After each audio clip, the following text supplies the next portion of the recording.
রবীন্দ্র জয়ন্তীকে সামনে রেখে অন্যান্য বছরের নেই এই বছরও নানা কর্মসূচি হাতে নিয়েছে সংহতি সংঘ।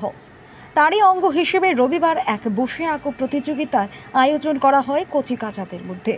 এদিন এই প্রতিযোগিতাকে কেন্দ্র করে শিশুদের মধ্যে ব্যাপক উৎসাহ উদ্দীপনা পরিলক্ষিত হয়।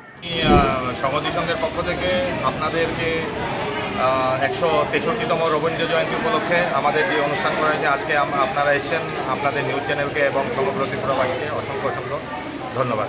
আমি বলতে চাই, আমরা প্রত্যেক বছরের নেই এই বছরও 163তম রবীন্দ্র জয়ন্তী উদযাপন উপলক্ষে এখানে আজকে দেখতে পাচ্ছেন কচিকাঁচাদের মধ্যে বসে আঁকো প্রতিযোগিতার আয়োজন করেছি।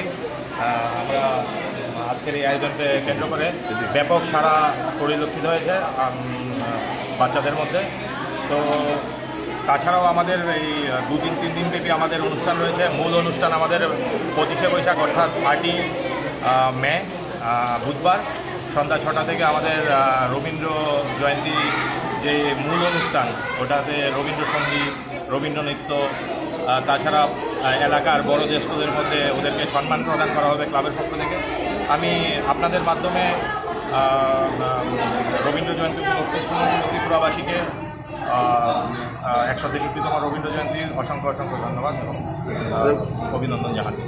কতজন আজকে মোটামুটি আমাদের 90 থেকে 100 জন টার্গেট নিয়েছি। তা এখন যেটুকু দেখা যাচ্ছে আমাদের মনে হচ্ছে আরেকটু বেশিই হবে।